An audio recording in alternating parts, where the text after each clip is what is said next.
Negara-negara tersebut tidak memiliki cadangan devisa yang tinggi, namun berani meminjamkan uang ke Thailand. Mereka sedang mencari bencana. Uang yang mereka pinjamkan tidak hanya akan gagal membantu Thailand, tetapi juga akan memperburuk krisis di negara mereka. Negara manapun yang meminjamkan uang sudah gila. Bagaimanapun, Feng Yu memberitahu Zhu Tiawan tentang masalah ini. Bagaimanapun, Tiongkok tidak akan meminjamkan uang kepada negara Asia Tenggara manapun, setidaknya tidak dalam 2 tahun ke depan. Mungkinkah Soros sudah meramalkan hal ini? Tanya Fu Guangzheng dengan gugup. Feng Yu menepuk kepalanya dan berpikir, ayolah, itu Soros, manajer hedge fund terbaik di dunia, tak diragukan lagi. Bagaimana mungkin dia tidak memikirkan situasi ini? Bahkan jika Soros mabuk dan mengalami serangan otak, ia tak akan memikirkannya. Tetapi keempat orang hebatnya pasti akan memikirkannya. Dan ada pialang lain yang jelas-jelas elit. Dengan pengetahuan keuangan Anda yang terbatas, Anda benar-benar berani mempertanyakan Soros. Jangan berpikir orang lain selevel denganmu. Oke? Apa menurutmu Profesor Liang tidak akan memikirkan ini? Apa menurutmu pamanmu tidak akan memikirkan ini? Coba tanya agen di kantor besar. Apa ada yang tidak bisa memikirkan ini? Kalau ada, bilang saja padaku, aku bisa menyelesaikan gajinya dan membiarkannya pulang. Feng Yu tak berdaya. Fu Guangzheng tersenyum canggung, saya hanya bertanya dengan santai. Baiklah, saya tidak akan mengganggu Anda di tempat kerja. Saya akan pergi ke perusahaan dagang untuk melihatnya. Basong tahu mereka sedang kekurangan dana, jadi ia menyebarkan berita bohong untuk menakut-nakuti Soros dan kelompoknya, tetapi tidak berhasil. Namun, sampai batas tertentu, hal itu berhasil mengurangi jumlah modal yang keluar dari negara dan memperlambat penurunan pasar saham. Namun, ini belum cukup. Meskipun laju penurunan melambat, nilainya masih terus menurun. Meskipun arus keluar modal menurun, masih ada modal yang keluar. Dan para spekulan internasional itu belum berhenti. Bat Thailand masih terus dijual. Jika tidak ada modal baru dalam 2 hari ke depan, mereka tamat. Prasong tidak punya pilihan lain selain menemui Perdana Menteri untuk meminta bantuan. Berharap agar Perdana Menteri datang dan meminta bantuan dari negara lain atas nama negara, atau memberi mereka uang untuk membantu mereka menaikkan bat Thailand, atau sekadar meminjamkan mereka sejumlah uang. Chawari awalnya penuh percaya diri karena memang begitulah yang diberitakan. Baru setelah Basong datang melapor, ia menyadari bahwa Thailand telah kehabisan uang. Chawari adalah mantan jenderal, tetapi ia tidak terlalu pandai berpolitik, apalagi ekonomi. Saya tidak tahu berapa banyak penduduk setempat yang tertipu oleh berita-berita itu, tetapi Chawari jelas salah satunya. Maksudmu, kalau besok kita tidak bisa meminjam uang, kita mungkin tidak akan mampu bertahan? Ya. Chavali hampir saja mengeluarkan pistol dan menembak Presiden Ban sialan itu. Sudah waktunya, dan kau baru bilang, bahkan jika aku bisa meminjam uang dalam sehari, itu pasti akan sangat mahal. Tetapi jika dia tidak meminjam uang, kerugiannya akan lebih besar lagi. Basong mengatakan kepadanya bahwa begitu nilai tukar anjlok, ekonomi Thailand pasti akan runtuh, dan inflasi domestik akan terjadi. Utang luar negeri saja sudah cukup untuk menghancurkan Thailand. Kalian berusaha sekuat tenaga menahanku sekarang, dan aku akan pinjam uang. Kalau kalian bilang sudah terlambat sebelum aku pinjam uang, aku akan membunuhmu, kata Chawari dengan marah, gayanya yang seperti panglima perang terlihat jelas. Karena ketakutan, Basong pun kembali meminta bantuan sejumlah orang yang berpengalaman, bahkan mengundang sejumlah pakar keuangan dari masyarakat untuk berdiskusi mengenai cara mengatasi situasi tersebut. Ketika kedua belah pihak memiliki kekuatan yang hampir sama, strategi dapat memainkan peran krusial. Namun, ketika salah satu pihak memiliki keunggulan yang sangat besar, satu-satunya efek strategi adalah menunda kekalahan. Soros mengangkat gelas sampanye dan minum dengan gembira. Pemerintah Thailand MU kehabisan uang, kan? Haha, kita masih punya uang. Perdana Menteri Thailand melakukan kunjungan mendesak ke Asia Tenggara, dan selanjutnya akan mengunjungi Indonesia, Malaysia, dan negara-negara lain. Melihat berita ini, Feng tahu bahwa cadangan devisa Thailand memang telah habis. Chawari telah pergi ke negara lain untuk meminjam uang, dan ia tidak tahu berapa banyak yang bisa ia pinjam kali ini. Akan tetapi, karena ia berencana mengunjungi banyak negara, tampaknya ia berencana meminjam lebih banyak uang. Telepon berdering, Feng Yu melihat dan menyadari itu Soros. George, apa yang terjadi? Sudah baca berita dari Thailand hari ini? Chawari sedang berkunjung ke Asia Tenggara dan akan mengunjungi beberapa negara lain selanjutnya, tanya Soros dengan suara berat. Aku melihatnya. Mereka pasti pergi untuk meminjam uang. Kenapa? Kamu khawatir kalau mereka meminjam uang, kita tidak akan punya cukup dana? Faktanya, dana saya benar-benar tidak cukup. Bisakah kalian mengumpulkan lebih banyak uang? Jika mereka mengumpulkan lebih dari 10 miliar dolar AS, kita akan berada dalam bahaya. Soros tampak sedikit cemas. Apa? Soros kehabisan uang? Mustahil. Soros telah bangkit kembali kali ini, dan ia telah mengumpulkan begitu banyak uang. Dan dengan Feng Yu yang ikut serta dengan dana yang besar, Itu sudah pasti cukup. Mungkinkah Soros telah membangun posisi besar di negara lain lagi? Feng Yu tiba-tiba teringat sesuatu. Mungkinkah Soros mencoba menipunya? Mencoba mencari tahu apakah ia punya dana tersembunyi? Atau apakah ia mencoba membujuknya untuk mencari bantuan dari Hong Kong? Lalu menguras dana Hong Kong agar Soros bisa memanfaatkan situasi dan menyerang pasar Hong Kong? Itu sungguh mungkin. Karena ini adalah serangan ketiga Soros ke Thailand. Bagaimana mungkin ia tidak sepenuhnya siap? Feng Yu yakin bahwa bahkan tanpa partisipasinya, Soros tetap bisa menjamin kemenangan. Meskipun Soros mungkin akan menjual lebih banyak bat Thailand dengan bergabungnya dia, itu jelas bukan sampai kehabisan amunisi dan makanan sekarang. Ini jelas tipuan. Dari mana saya punya uang? Saya sudah menggadaikan semua perusahaan dan saham saya, dan suku bunga ban cukup tinggi setiap hari. Kalau dana Anda habis, saya akan mulai menutup posisi saya besok dan menghentikan kerugian. Saya akan menerima beberapa kerugian. Feng Yu juga mulai mempermainkannya. Kalau kamu, Soros, tidak memberiku uang, aku akan pergi. Meskipun aku akan kehilangan sebagian uang, jika aku menghindarimu seperti ini, kamu akan kehilangan lebih banyak lagi. Ini seperti orang yang bertelanjang kaki tidak takut pada orang yang memakai sepatu. Siapapun yang lebih kejam akan mengambil inisiatif. Benar saja, Soros mundur Feng, jangan khawatir, kita mungkin belum rugi. Thailand mungkin tidak bisa meminjam banyak uang, dan mungkin belum terlambat. Meskipun dana kita terbatas, selama kita memiliki keyakinan yang kuat, saya yakin Thailand pasti akan menerapkan nilai tukar mengambang untuk menghentikan kerugian. Ini akan menjadi pilihan terakhir mereka. Ketika saatnya tiba, kita akan melancarkan serangan dahsyat dan menebus kerugian dalam 1 hari. Semoga saja. Pokoknya, begitu bat Thailand mencapai batas kritis dalam pikiranku, aku akan segera menariknya. Feng Yu tidak mengatakan batas kritis apa yang ada dalam pikirannya, tetapi itu benar-benar mengancam Soros. Setelah menutup telepon, Soros merasa sedikit kesal. Dugaan Feng Yu benar, Soros memang punya banyak dana. Namun, Soros ingin menambah kepemilikannya di negara lain, jadi ia ingin Feng Yu berkontribusi lebih banyak. Sekarang, semakin banyak bat Thailand yang dia jual, semakin banyak pula kerugiannya. Tentunya dia tidak ingin kehilangan lebih banyak uang, bukan? Dan ini memang sebuah ujian. Ia selalu merasa bahwa dana Feng Yu mungkin lebih besar dari yang terlihat di permukaan. Meskipun jumlah dana ini sudah cukup banyak. Lagi pula, Feng Yu berasal dari Hong Kong. Ada banyak orang kaya di Hong Kong, termasuk beberapa Taipan seperti Fu Rongqi yang ahli di bidang keuangan. Mereka juga orang kaya yang bisa mengumpulkan miliaran dolar.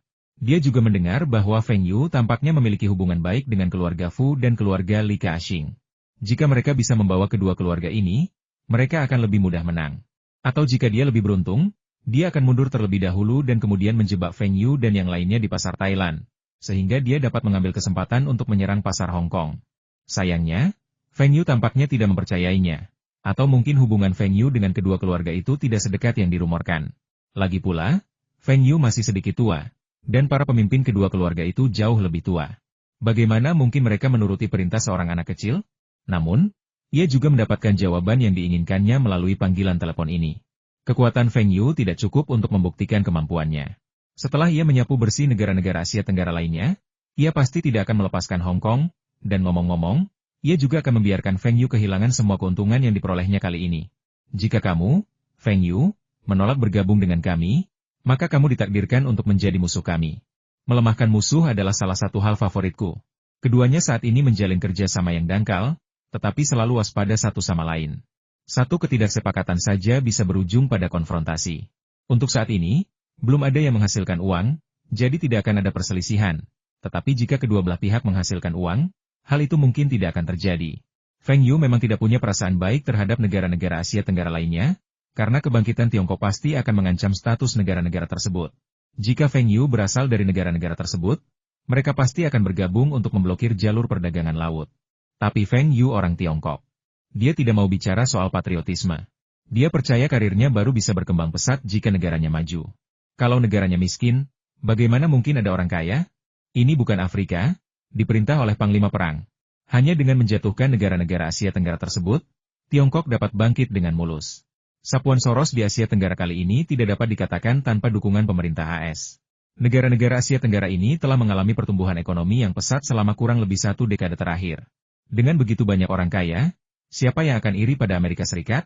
Bagaimana nilai-nilai Amerika dapat tertanam di negara-negara ini? Hanya ketika negara-negara ini menjadi miskin, Amerika Serikat akan tampil lebih kuat dan duduk lebih kokoh di singgasana hegemoni dunia. Uni Soviet telah diseret oleh mereka. Jadi bagaimana mungkin Amerika Serikat membiarkan negara lain bangkit? Selama krisis keuangan Asia Tenggara ini, mereka juga ingin memanfaatkan kesempatan untuk menekan Tiongkok. Industri keuangan Tiongkok baru saja mulai bangkit, dan mereka tidak ingin Tiongkok bangkit. Dari perspektif AS, Tiongkok merupakan ancaman yang lebih besar daripada Rusia, terutama karena negara kecil itu masih hidup. Ancamannya terlalu besar. Negara kecil itu sangat mendominasi. Jika Tiongkok menjadi lebih kuat, Taiwan pasti akan pulih, dan kekuatan ekonomi Tiongkok pasti akan melonjak kembali. Soros sendiri pandai berspekulasi politik, tetapi Feng Yu sama sekali tidak percaya bahwa ini tidak ada hubungannya dengan politik. Namun, krisis keuangan Asia Tenggara menguntungkan Amerika Serikat, dan sebenarnya juga menguntungkan Tiongkok. Lagi pula, perdagangan Tiongkok dengan negara-negara tersebut tidak besar. Selama semua orang dapat melihat bahwa ekonomi Tiongkok stabil, investasi pasti akan mengalir masuk, dan ekonomi Tiongkok pasti akan tumbuh pesat. Tidak diperlukan kebijakan preferensial atau perlakuan khusus. Investasi asing dapat diperlakukan secara normal. Ini adalah situasi ekonomi yang sehat. Keesokan harinya, Basong kembali menghadapi wartawan dan menyatakan kemenangannya. Kita telah meminjam 7 miliar dari Asia Tenggara. Para spekulan internasional itu sama sekali bukan tandingan kita. Berita ini menyalakan kembali harapan rakyat Thailand terhadap perekonomian Thailand.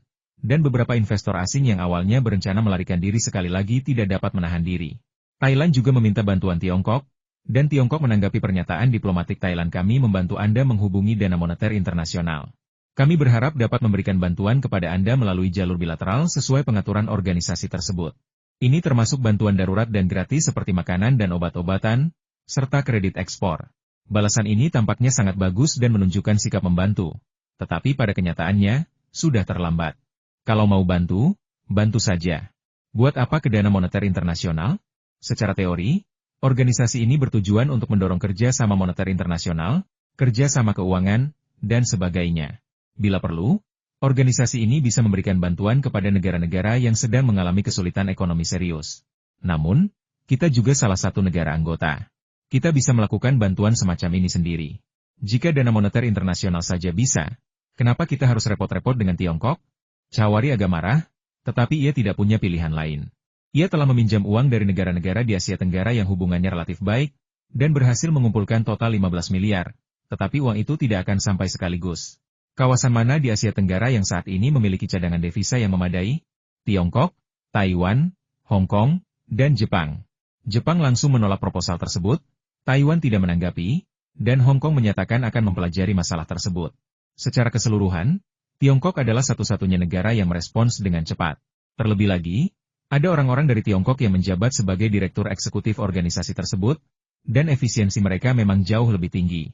Mereka tidak bisa tidak berterima kasih kepada Tiongkok. Soros mulai khawatir. Jika Tiongkok benar-benar bertindak, ia harus segera menarik diri. Tiongkok memiliki cadangan devisa lebih dari 100 miliar, dan Hong Kong hampir 100 miliar. Jika Taiwan bergabung dengan mereka, dana yang dikumpulkan Soros akan sia-sia belaka. Untungnya, Feng Yu menelepon dan memberitahu Soros bahwa ia telah berurusan dengan pemerintah Tiongkok dan menenangkan pemerintah Hong Kong. Kedua pihak tidak akan campur tangan. Paling-paling, mereka hanya akan memberi Thailand sedikit bantuan simbolis, yang memungkinkan Soros meningkatkan penjualan bat Thailandnya. Tentu saja, ini juga merupakan ancaman. Feng Yu bermaksud bahwa ia dapat berbalik melawan Soros kapan saja, membalikan operasi pembangunan posisi, dan membuat Soros kehilangan banyak uang. Jika Soros ingin menghasilkan uang, ia harus meningkatkan investasinya sekarang dan dengan panik menekan nilai tukar bat Thailand. Ia tidak bisa lagi menyembunyikannya. Feng Yu bisa duduk santai, menyaksikan uang itu jatuh ke sakunya. Bos, bisakah Anda mempercayai apa yang dikatakan Feng? Tanya Zhuken Miller. Lebih baik percaya daripada tidak percaya. Suruh mereka mengawasi ketat aliran modal Feng. Kalau dia mau menipu kita, seret saja dia ke dalamnya. Tak seorang pun akan mudah, kata Soros dengan ketus. Dia pria yang sukses, tetapi juga agak sombong. Dia belum pernah merasa sesedih ini sebelumnya, karena terancam di bidang yang paling sukses baginya keuangan. Meskipun dalam hatinya ia berpikir bahwa Feng Yu tidak memiliki kekuatan sebesar itu untuk membuat Tiongkok dan Hong Kong mendengarkannya. Jika Tiongkok dan Hong Kong bergabung sekarang, hal itu akan sedikit banyak memengaruhi perekonomian kedua wilayah tersebut. Hubungan mereka dengan Thailand tidak begitu baik. Terlebih lagi, begitu Tiongkok dan Hong Kong bergabung, bukankah itu akan memberi negara lain kesempatan untuk memanfaatkannya? Mereka juga akan dikutuk dan diintervensi oleh lembaga keuangan internasional. Namun, meskipun peluangnya hanya 1%, ia tidak mau mengambil risiko. Terlebih lagi, ia kini benar-benar mampu memetik buah kemenangan di Thailand, bahkan tanpa Feng Yu. Namun dengan cara ini, Feng Yu tidak perlu terus berinvestasi. dan ia bisa terus melakukan short selling bat Thailand dan menghasilkan uang. Ia mungkin berinvestasi 3 atau 4 kali lebih banyak daripada Feng Yu kali ini, tetapi pada akhirnya hanya menghasilkan 2 kali lipat dari Feng Yu. Soros selalu menghasilkan uang paling banyak dari investasi. Kapan orang lain menghasilkan lebih banyak uang daripada dia? Aku akan membiarkanmu bangga di Thailand untuk sementara waktu. Setelah ekonomi Thailand runtuh, ekonomi negara lain pasti akan mengalami reaksi berantai. Lalu kita bisa berpura-pura menyerang Hong Kong dan menunda Feng Yu. Bos, haruskah kita mulai menjual bat Thailand yang kita siapkan di Tokyo sekarang? Mari kita mulai pertempuran terakhir dengan Thailand. Soros menghancurkan cerutu di asbak. Jenderal, ini buruk. Telah terjadi aksi jual besar-besaran bat Thailand di pasar Tokyo. Kejadiannya sangat tiba-tiba dan kami tidak siap menghadapinya. Lapor Menteri Keuangan Thailand. Chawari membanting cangkir tehnya dengan keras. Saya tidak siap sebelumnya. Apa yang Anda lakukan? Anda Menteri Keuangan, dan Anda tidak mengantisipasi hal ini? Saya rasa Anda tidak lebih baik dari Basong. Menteri Keuangan merasa sangat dirugikan. Apa saya lebih buruk dari si idiot Basong? 2 kali kita mengalahkan Soros, itu cara saya. Saya selalu bilang Bambang itu lemah, tapi Anda percaya pada Basong dan mengabaikan nasihat saya. Apa maksudmu sekarang? Ini semua salahku? Apa? Kamu masih belum yakin? Aku memberimu kesempatan. Mundur saja atas inisiatifmu sendiri. Jangan sampai aku memecatmu, kata Chawari dengan marah. Menteri Keuangan merasakan awan gelap menutupi pandangannya. Saya mengajukan pengunduran diri. Apakah itu berarti saya harus disalahkan? Saya tidak ingin melihat ini terjadi. Saya memang punya tanggung jawab, tapi itu tidak sepenuhnya salah saya. Tapi pikirkan identitas Chawari. Dia bukan hanya Perdana Menteri, tetapi juga seorang jenderal. Selalu ada pistol di laci kantornya. Orang yang dieksekusi Chawari karena marah bukan lagi seorang pejabat. Menteri Keuangan mengangguk dengan sedih dan marah, mengakui bahwa kesalahan ditimpakan padanya. Saya sangat menyesal perekonomian negara kita sedang terpuruk, tetapi pemerintah tidak dapat menyediakan lebih banyak uang untuk menyelamatkannya. Sebagai Menteri Keuangan Thailand, saya tidak bisa lepas dari kesalahan. Namun, Jenderal Chawarit kita telah meminjam sejumlah besar dolar AS dan pasti akan mampu mengalahkan spekulan internasional serta memulihkan keuangan dan perekonomian negara kita. Dengan ini saya mengumumkan pengunduran diri saya sebagai Menteri Keuangan. Menghadap kamera, Menteri Keuangan dengan lesu membaca siaran pers yang disiapkan tadi malam, menyalahkan dirinya sendiri dan memuji Chawari di saat yang sama. Sebenarnya, tidak ada yang perlu dipuji dari Chawarit. Di masa jabatannya, ekonomi Thailand mulai merosot dan defisit fiskalnya meningkat dari tahun ke tahun. Kalau saja kabinet sudah melihat krisis ini sebelumnya dan memikirkan langkah penanggulangan, apakah kita akan berada dalam situasi seperti sekarang? Menteri Keuangan akhirnya berbalik dan pergi sambil menangis, meninggalkan rakyat Thailand dengan kesepian. Ketika mereka melihat berita ini, Feng Yu dan Soros sangat gembira. Ini benar-benar langkah yang buruk. Pengunduran diri Menteri Keuangan tidak hanya akan gagal meredakan krisis kepercayaan di kalangan warga Thailand, tetapi justru akan memperburuknya. Lebih lanjut, publik tidak hanya akan kehilangan kepercayaan terhadap pemerintah Thailand, tetapi investor asing yang belum melarikan diri tidak akan lagi tergoda untuk mengambil keuntungan dari perburuan saham murah, melainkan akan segera membeli dolar AS untuk melindungi risiko valuta asing mereka. Bahkan beberapa spekulan akan mengikuti dan melakukan short sell bat Thailand, yang tidak hanya dapat menghentikan kerugian tetapi juga dapat menghasilkan banyak uang. Chawari awalnya mengira 15 miliar yang dipinjamnya akan cukup untuk bertahan sampai Tiongkok datang membantunya. Ia yakin bahwa setelah Hong Kong kembali ke Tiongkok, Tiongkok akan mendukung Thailand melalui Hong Kong. Tetapi sekarang tampaknya, Tiongkok tidak akan bertahan sampai saat itu. Hei, Kakak Feng, kenapa kamu begitu cemas? Aku sudah mengurusmu. Jangan khawatir, kami sudah menyewa pesawat langsung ke Hong Kong dan kami jamin akan tiba sore ini. Setelah mengobrol sebentar, Fu Guangzheng menutup telepon dan berkata kepada Feng Xingtai, Paman Feng, Xiao Yu terlalu sibuk, jadi hanya aku yang bisa menjemputmu. Feng Xingtai tampak tidak senang. Feng Yu berkata akan membawa mereka ke Hong Kong untuk menyaksikan upacara serah terima. Tetapi Feng Yu tak kunjung kembali dan malah meminta rekan bisnisnya untuk datang. Kalau saja dia tidak punya banyak saudara dan teman di sekitarnya, dia pasti sudah merebut ponselnya dan memarahi anak nakal ini. Asal dia punya cukup uang, tidak apa-apa. Sepertinya dia selalu terobsesi dengan uang. Paman Feng, aku bicara pelan-pelan. Jangan bilang siapa-siapa. Xiao Yu sedang membantu negara menghasilkan uang. Kau harus merahasiakannya, kata Fu Guangzheng misterius. Nah, Feng Yu bilang dia akan menginvestasikan semua penghasilannya kembali ke daratan. Itu akan dianggap membantu negara, kan? Tentu saja, itu juga akan membantu Fu Guangzheng menghasilkan uang. Kalau tidak, untuk apa Fu Guangzheng datang jauh-jauh ke sini untuk menjemput keluarga Feng Yu? Keluarganya besar, untungnya mereka menyewa pesawat penumpang besar. Kalau tidak, pasti tidak cukup. Lupakan kerabat, Tapi kenapa mereka membawa tetangga lama juga? Namun, lelaki tua dari keluarga Feng masih hidup dan sehat, bahkan bisa terbang. Meskipun begitu, ia membawa 2 dokter bersamanya. Mereka sangat senang bisa menyaksikan upacara pengibaran bendera dan upacara serah terima di Hong Kong. Itu adalah kesempatan sekali seumur hidup, bahkan lebih seru daripada menyaksikan upacara pengibaran bendera di lapangan Tiananmen di Beijing. Feng Xingtai tiba-tiba merasa jauh lebih bangga. Ternyata putra saya menghasilkan uang untuk negara. Tak masalah kalau dia sibuk. Paman Feng, Han dan aku harus menunda pernikahan kami agar bisa menemanimu ke upacara serah terima, kata Wen Dongjun dengan nada menggoda. Wen Dongjun dan Zhang Han telah bergegas kembali ke Harbin dari Beijing dan naik pesawat khusus ke Hong Kong. Feng Xingtai tersenyum dan menampar wajah Wen Dongjun. Enyahlah, kau memanfaatkanku. Tapi ayahmu sedang sial. Apa gunanya jadi pejabat? Dia ingin pergi ke luar negeri, tapi tidak mendapat persetujuan, kan? Posisi Wen Deguang telah meningkat, dan tidak mudah baginya untuk pergi ke luar negeri. Begitu pula dengan ayah Zhang Han, yang hanya bisa menonton siaran langsung di TV. Oke, kamu satu-satunya yang suaranya paling keras di pesawat. Kita akan segera lepas landas, jadi kencangkan sabuk pengamanmu, Zhang Muhua mengingatkan. Tidak apa-apa. Bukankah Xiao Fu bilang pesawat ini sewaan? Kita bisa berangkat kapanpun kita mau, balas Feng Xingtai. Baik, Bibi, tidak apa-apa kalau ditunda sedikit. Feng Yu juga menelepon untuk mencarter pesawat. Sebenarnya, Fu Guangzheng datang hanya untuk menjemput seseorang. Tapi waktu lepas landas pesawat juga sudah ditentukan, jadi kita tidak bisa terbang sesuka hati. Fu Guangzheng mengatakan ini, hanya untuk mengikuti jejak Feng Xingtai. Seandainya 2 bulan yang lalu, Fu Guangzheng tidak akan begitu pandai membujuk orang tua. Ia belum pernah mengelola hubungannya dengan ayahnya sendiri dengan baik sebelumnya. Seandainya ia tidak bertemu Feng Yu dan tiba-tiba menjadi orang sukses, ia mungkin masih dianggap sebagai contoh buruk dalam mendidik anak oleh keluarga lain di Hong Kong.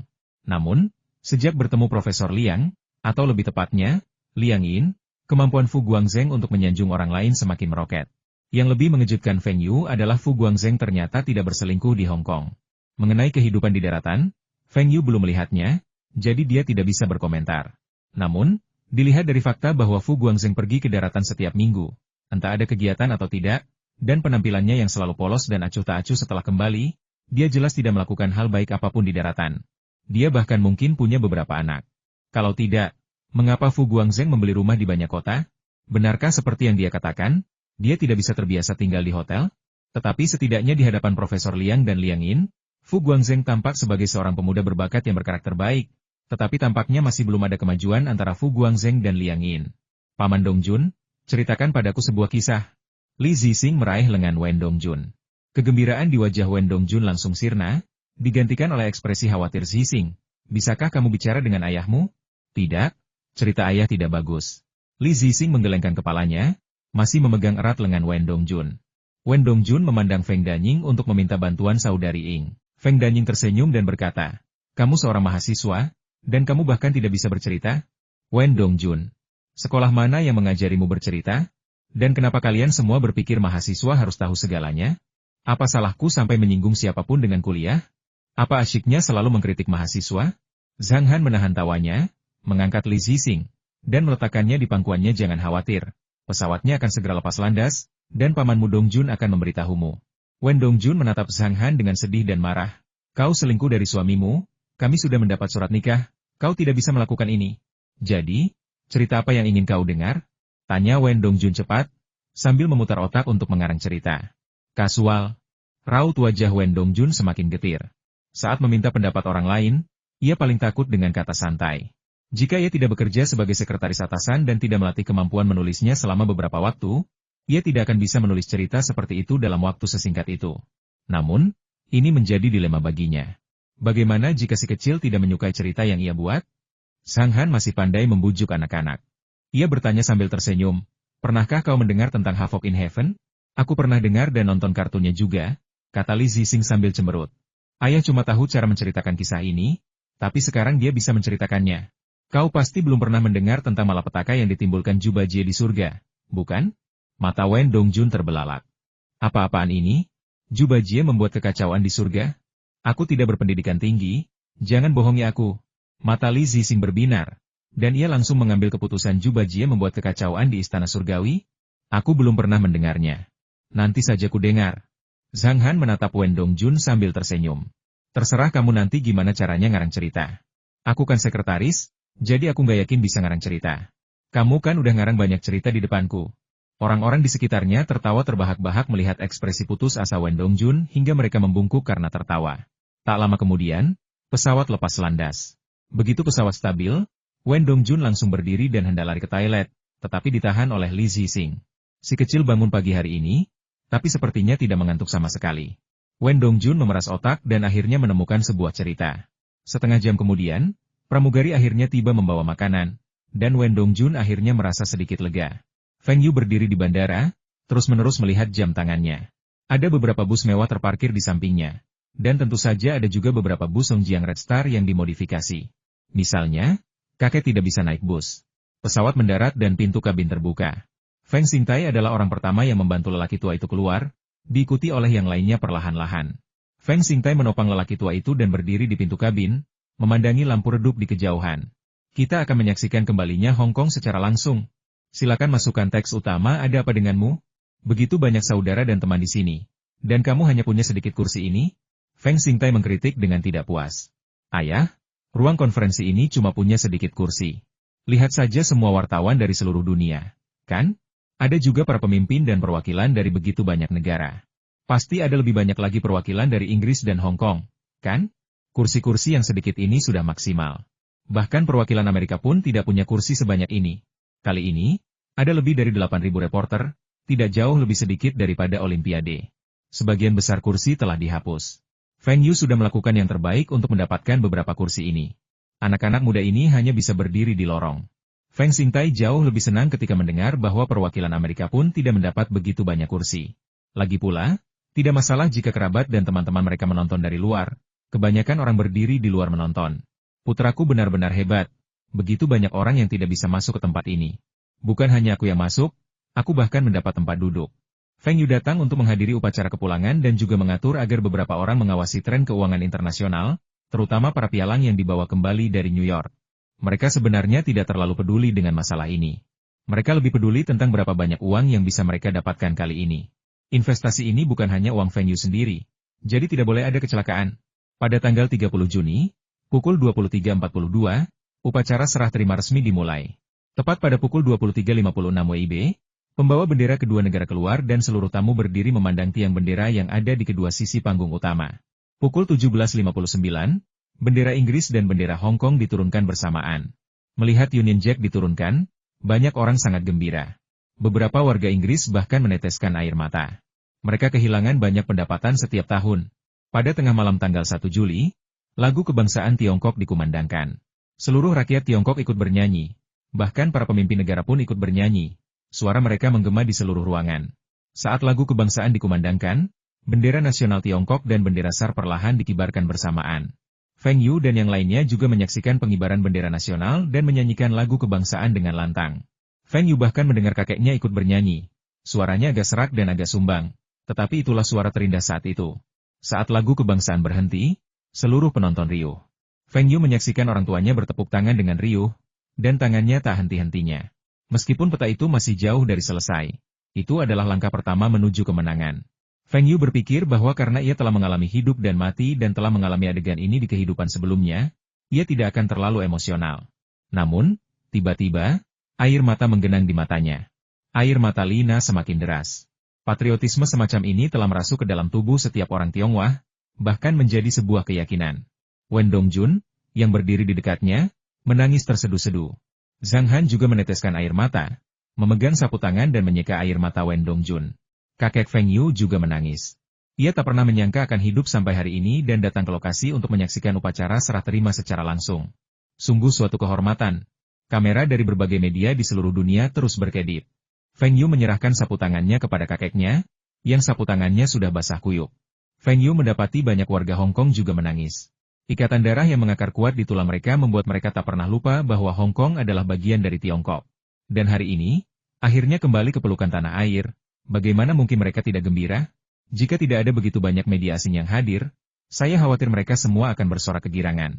Presiden Jiang berjalan ke depan panggung, wajahnya dipenuhi kegembiraan. Atas nama Tiongkok, beliau mengumumkan pembentukan resmi daerah administratif khusus Hong Kong. Beliau mengatakan bahwa ini adalah masa keemasan bagi bangsa Tiongkok dan kemenangan bagi perdamaian dan keadilan dunia. Hari ini akan tercatat dalam sejarah sebagai hari yang layak dikenang selamanya. Tentu saja, kita harus menyebut sang arsitek utama dalam pidato kita.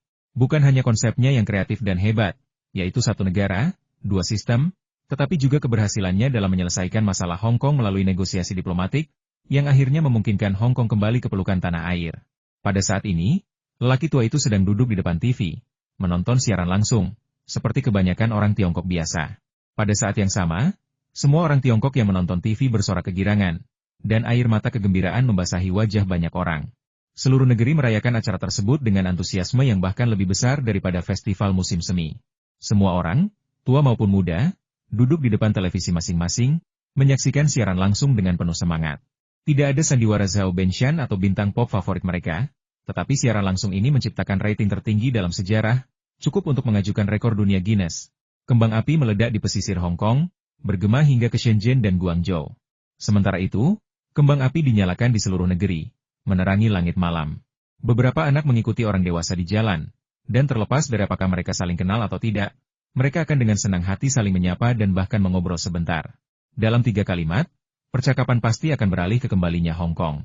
Bahkan orang-orang yang dulunya berkonflik tidak akan bertengkar setelah bertemu satu sama lain, dan bahkan akan berinisiatif untuk saling meminta maaf, sehingga terciptalah suasana yang sangat harmonis.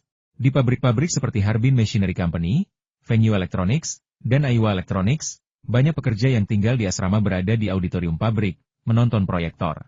Saat lagu kebangsaan baru saja dikumandangkan, mereka bernyanyi lebih keras daripada satu sama lain. Rasanya jauh lebih seru daripada kompetisi menyanyi manapun.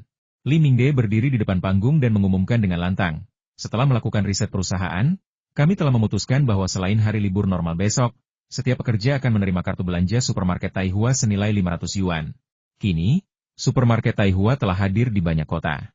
Di beberapa kota, hanya ada satu supermarket tanpa hypermarket, dan volume penjualannya membuat banyak orang iri. Mereka baru saja menerima bonus bulan lalu, dan tanpa diduga, mereka bisa mendapatkan tunjangan lain. Semua orang bahkan lebih bahagia. Kebahagiaan mereka berlipat ganda. Semua perusahaan venue seperti ini, bahkan Wahaha dan Jian Libao Group meningkatkan tunjangan mereka. Tak satupun manajer di perusahaan-perusahaan itu yang keberatan. Beberapa warga Tionghoa perantauan juga menyaksikan siaran langsung di TV. Banyak dari mereka terharu dan berencana kembali ke Tiongkok untuk menyaksikannya dalam waktu dekat. Seiring menguatnya tanah air, para perantau yang meninggalkan kampung halaman juga merindukan kampung halaman. Mereka merindukan gunung dan sungai di kampung halaman, adat istiadat dan masyarakatnya, bahkan santapan sayur-sayuran liar di kampung halaman. Mereka sangat merindukannya. Makna kembalinya Hong Kong tercermin sepenuhnya saat ini. Hal ini tidak hanya melengkapi wilayah negara, tetapi juga mengajak para perantau untuk kembali ke rumah. Malam itu, banyak orang tak bisa tidur. Malam itu, lampu-lampu tetap menyala di banyak tempat. Malam ini ditakdirkan menjadi malam tanpa tidur. Silakan masukkan teks utama apakah ini perusahaan Anda? Ini tidak akan berhasil. Banyak sekali orang yang berdesakan di tempat sebesar ini, dan sangat bising. Komentar Feng Xingtai setelah mengunjungi Fengyu Consulting. Ayah, ini menghemat tempat. Apa ayah tidak tahu betapa mahalnya sewa kantor di Hong Kong? Seberapa mahalnya? Bisakah lebih mahal dari yang di Beijing? 8 kali lipat dari ibu kota. Kata Fengyu sambil memberi isyarat dengan tangannya. Apa? Tempat kumuh ini, gedung kumuh ini, dan harganya 8 kali lipat lebih mahal? Bukankah ini perampokan? Dasar boros, kok bisa punya kantor semahal ini? Feng Xingtai hampir melompat. Kok bisa semahal itu? Jadi, saya membeli gedung ini 2 tahun lalu. Lantai-lantai lainnya disewakan. Ruang yang mereka hemat menghasilkan uang bagi kami. Feng Xingtai langsung berseri-seri gedung ini milik kita. Wajar kalau harganya agak mahal. Bukankah katanya setiap jengkal tanah di Hong Kong bernilai mahal? Melihat sikap ayahnya berubah begitu cepat, Feng Yu tersenyum dan menggelengkan kepalanya.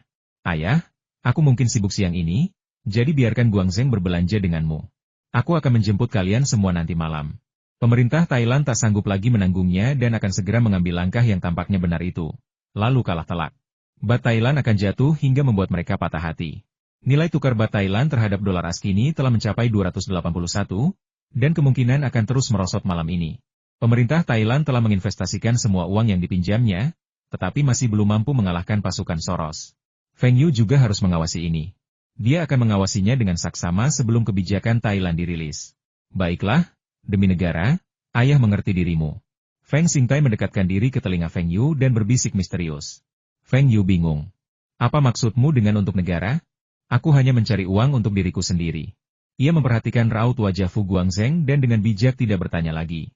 Perusahaannya memang begitu, tidak ada yang menarik untuk dilihat. Feng Xingtai dibawa pergi oleh Fu Guangzheng setelah beberapa saat. Yang lain sudah menunggu. Mereka datang ke sini sebagai rombongan tur. Apakah mudah mendapatkan visa?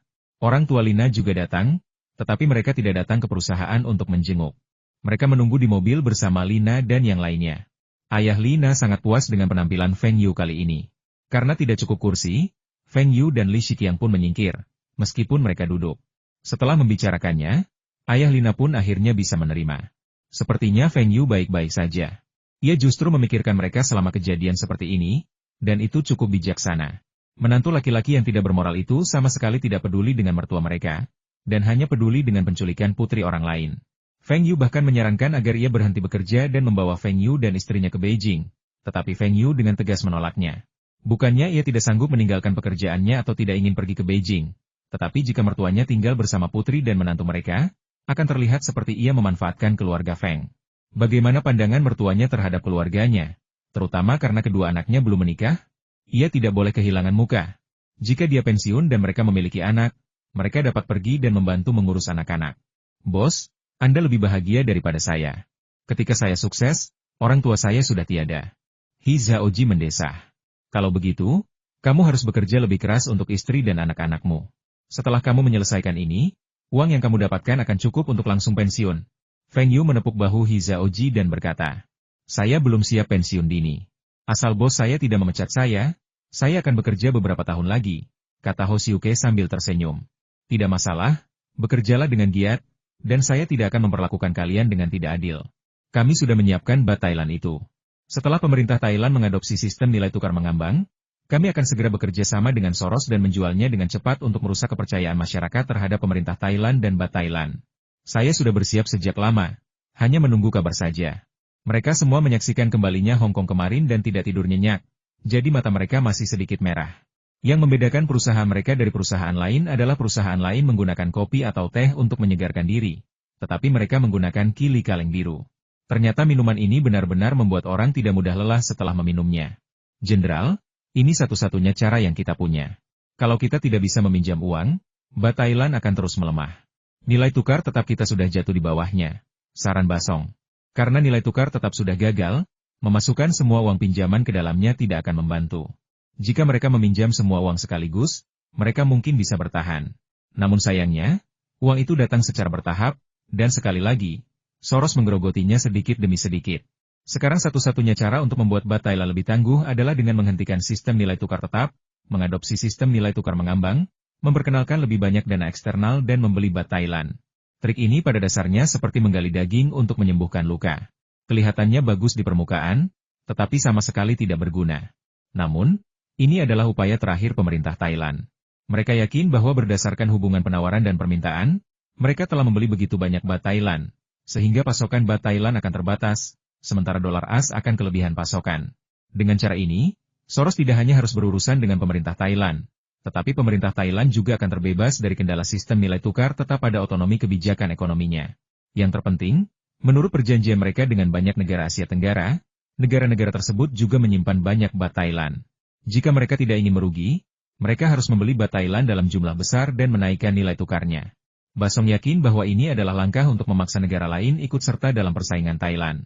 Meskipun hal ini mungkin tidak serta-merta menaikkan nilai tukar bat Thailand, setidaknya tidak akan jatuh lagi. Jika turun di bawah 301, inflasi di Thailand tidak dapat dihindari. Apakah kamu yakin metode ini bisa mencegah bat Thailand terus jatuh? Chawari sedikit bingung. Ini adalah pilihan terakhir. Sistem nilai tukar mengambang secara alami dapat menyesuaikan neraca pembayaran dan membantu mengekang spekulasi keuangan skala besar. Sistem ini tepat untuk situasi kita saat ini. Apa yang dikatakan Prasong hanyalah keuntungan teoretis. Namun, pendekatannya yang setengah matang sama sekali tidak mempertimbangkan kelemahan sistem nilai tukar mengambang, yang akan meningkatkan risiko valuta asing bagi kegiatan perdagangan dan keuangan, meningkatkan bias inflasi dalam kebijakan moneter, dan mengungkap kesan keliru bahwa bat Thailand sudah dinilai terlalu tinggi. Untungnya, Chawari sama sekali tidak mengerti. Menteri Keuangan yang baru diangkat itu mengerti, tetapi ia tidak bisa memikirkan cara yang lebih baik, jadi ia tetap diam. Ia tidak ingin menjadi kambing hitam. Jika kebijakan ini berhasil, setidaknya ia akan mendapatkan pujian. Jika gagal, Basong akan dimintai pertanggungjawaban, jadi ia sepenuhnya mendukungnya. Baiklah, jika Baht Thailand terus melemah besok, kami akan umumkan penerapan sistem nilai tukar mengambang dan pemerintah tidak akan ikut campur lagi. Chavali membuat keputusan yang sulit. Meskipun ia tidak mengerti keuangan, ia merasa bahwa kurangnya regulasi ini akan semakin berbahaya. Tetapi mengingat situasi saat ini di Thailand, dia tidak punya pilihan. Silakan masukkan teks Baht Thailand telah menerapkan sistem nilai tukar mengambang. Feng Yu dan Soros keduanya tertawa terbahak-bahak saat mendengar berita itu. Ya, untuk saat ini, tampaknya metode ini dapat mengekang penindasan mereka, tetapi Basong dan yang lainnya tidak mempertimbangkan bahwa bahkan jika Feng Yu dan yang lainnya berhenti menjual Baht Thailand secara gila-gilaan, tidak banyak orang yang akan membeli Baht Thailand. Jadi bagaimana harga Baht Thailand dapat dinaikkan? Namun, hal itu akan mencegah ekonomi Thailand runtuh begitu cepat, dan setidaknya harga perumahan di Thailand akan stabil. Dalam 2 bulan terakhir, harga rumah di Thailand juga berfluktuasi secara signifikan. Harga ini memang tidak semenarik pasar saham, dan tidak semenarik Baht Thailand, tetapi justru memberikan dampak terbesar terhadap perekonomian Thailand. Begitu harga perumahan anjlok, Thailand akan mengikuti jejak Jepang, dan kekayaan yang terkumpul selama bertahun-tahun akan menguap dalam sekejap. Bos, Baht Thailand sudah mulai melemah. Belum ada penjualan besar-besaran, tetapi pesanan jualnya terlalu banyak. Pasti banyak ban asing di Thailand di antara mereka, lapor Hizaoji. Coba tebak, berapa nilai tukar Baht Thailand hari ini? Tanya Feng Yu sambil tersenyum. Kemarin, Baht Thailand kembali menguat untuk terakhir kalinya, kembali ke nilai tukar 26,41. Namun, setelah pengumuman sistem nilai tukar mengambang hari ini, pemerintah Thailand tidak memiliki uang tersisa, sehingga dibiarkan begitu saja dan membiarkan pasar menyesuaikan diri. Sekitar 10%. Hizaoji membuat perkiraan konservatif. Tidak perlu terlalu konservatif. Menurutmu, berapa penurunan harga paling banyak? Feng Yu sedang dalam suasana hati yang baik dan mau tidak mau ingin berbagi perasaannya dengan orang lain. Paling-paling, saya rasa bisa lebih dari 15%. Hizaoji menyebutkan angka yang ia sendiri tidak begitu yakini. 15%? Nilai tukarnya mungkin mendekati 301. Saya pikir kita bisa mencapai angka 30, atau bahkan melampauinya, kata Feng Yu dengan percaya diri. Di kehidupan sebelumnya, tanpanya, Baht Thailand jatuh 17% hari itu. Kali ini dengan partisipasinya, ditambah Soros memiliki lebih banyak dana, tentu saja Baht Thailand akan jatuh lebih dalam lagi. Ho Siu Kei terkejut. Bos, apa menurutmu bisa turun sampai 301? Jika benar-benar mencapai angka itu, kontrak-kontrak Baht Thailand yang mereka pinjam dan jual pendek akan mencapai titik impas. Dan semakin turun, semakin banyak keuntungan yang akan mereka dapatkan. Di masa mendatang, mereka mungkin dapat menghasilkan banyak uang setiap hari. Hanya saja tergantung kapan mereka akan mengantarkannya. Kamu tidak percaya? Tidak masalah. Kita jual saja sahamnya hari ini. Kita tidak akan peduli dengan Baht Thailand. Kamu akan tahu apakah yang kukatakan benar atau tidak nanti malam. Mustahil untuk tidak mempercayai tatapan percaya diri sang bos. Hizaoji telah melihat tatapan ini di mata sang bos beberapa kali. Dan setiap kali, prediksi sang bos akhirnya menjadi kenyataan. Ia bergabung dengan Feng Yu Consulting karena, di satu sisi, Feng Yu menawarkan kompensasi yang sangat baik, jauh lebih stabil daripada saat ia menjadi broker, dan di sisi lain, ia ingin belajar dari Feng Yu. Awalnya, ia tidak terlalu terkesan dengan Feng Yu. Usianya membuatnya memandang rendah orang lain. Namun setelah beberapa pertemuan, ia pun menyerah pada Feng Yu. Ia benar-benar jenius, dan jenius dalam investasi keuangan. Sebelum Hizaoji sempat mengatakan apapun, dia melihat Fu Guangzheng berdiri di pintu, mengetuk 2 kali, lalu berlari masuk. Feng Yu tiba-tiba berdiri. Bukankah Fu Guangzheng sedang bermain di Hong Kong bersama orang tuanya? Kenapa dia tiba-tiba bergegas kembali? Saudara Feng, apakah Baht Thailand sudah menjadi sistem nilai tukar mengambang? Tanya Fu Guangzheng sambil terengah-engah. Apa yang terjadi pada orang tuaku? Feng Yu bertanya pada saat yang sama. Paman dan bibi baik-baik saja. Mereka kembali tidur siang tadi. Aku datang hanya untuk bertanya karena aku tahu ada perubahan nilai tukar Baht Thailand. Fu Guangzheng akhirnya mengerti mengapa Feng Yu tiba-tiba berdiri tadi. Ia pikir Feng Yu ingin sekali berbagi kabar baik itu dengannya. Feng Yu lalu duduk dan terkejut. Ya, Baht Thailand telah menjadi sistem nilai tukar mengambang. Perubahan kebijakan yang tiba-tiba pasti akan menimbulkan dampak samping yang sangat besar. Jika terjadi ketika ekonomi Thailand sedang baik, tentu tidak akan ada masalah. Namun sekarang ekonomi Thailand sedang terdampak besar, dan perubahan kebijakan mereka tidak akan memberikan dampak yang diinginkan. Jadi, Anda tidak perlu khawatir, bulan depan, Baht Thailand pasti akan jatuh hingga lebih dari 401. Kata Feng Yu sambil bersandar di kursinya. Berapa?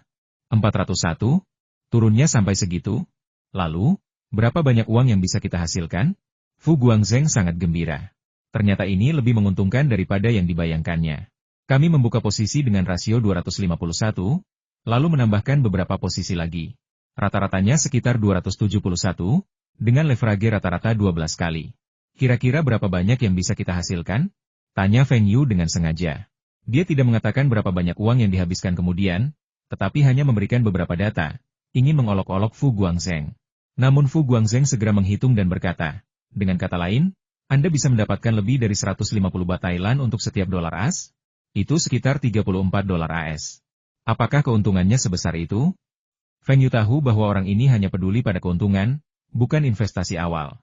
Ia benar-benar tidak mengerti mengapa ia masih setengah hati. Meskipun ia memiliki paman yang begitu berpengaruh seperti Fu Rongqi dan sekarang bekerja di bawah Profesor Liang. Kamu belum menghitung biayanya. Berapa banyak uang yang telah kita investasikan? Dan semua uang kita adalah pinjaman. Berapa bunga yang harus dibayar setiap hari?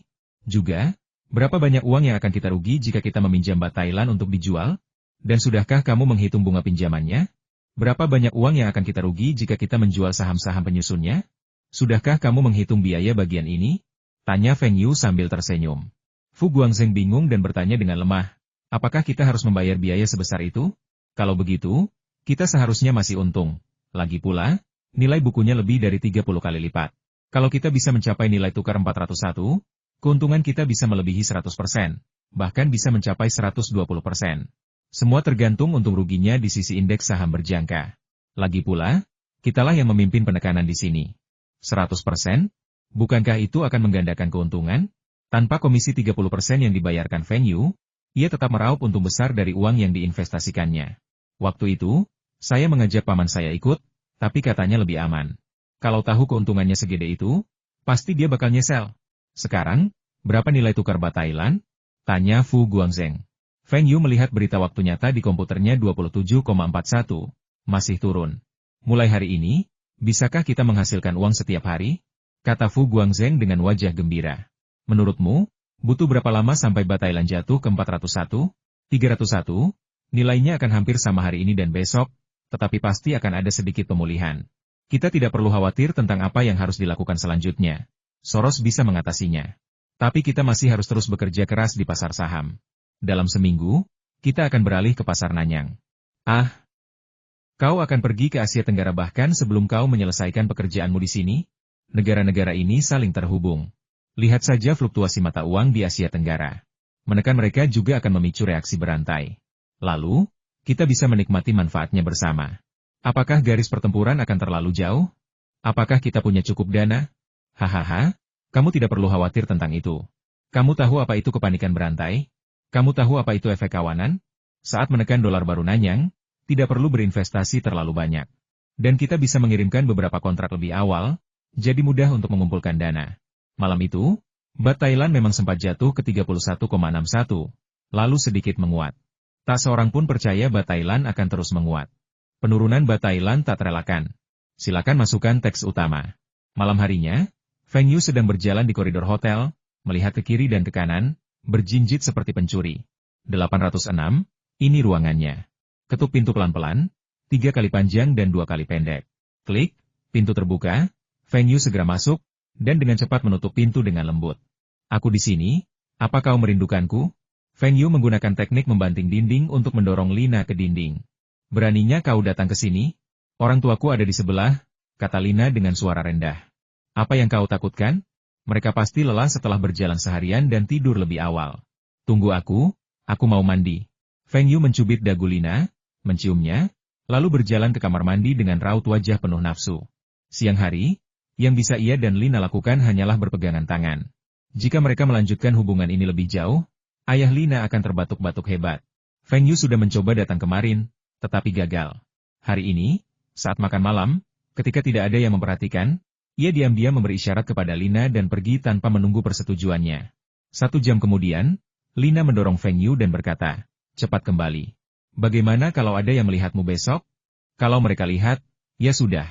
Lagi pula, kan orang lain juga tahu tentang hubungan kita, kata Feng Yu dengan wajah malu-malu. Siapa sih yang mau tidur sendirian kalau bisa memeluk pacarnya? Tidak, kamu harus cepat kembali. Ada begitu banyak saudara dan teman di sini. Kamu harus cepat kembali. Lina menarik Feng Yu dengan putus asa dan mendesaknya untuk segera pergi. Baiklah, Baiklah, aku akan kembali ke kamarku. Tolong biarkan aku memakai bajuku. Feng Yu merasa tak berdaya. Meskipun beberapa tempat sudah lebih terbuka sekarang, ada banyak kerabat dan teman dari pertanian kali ini.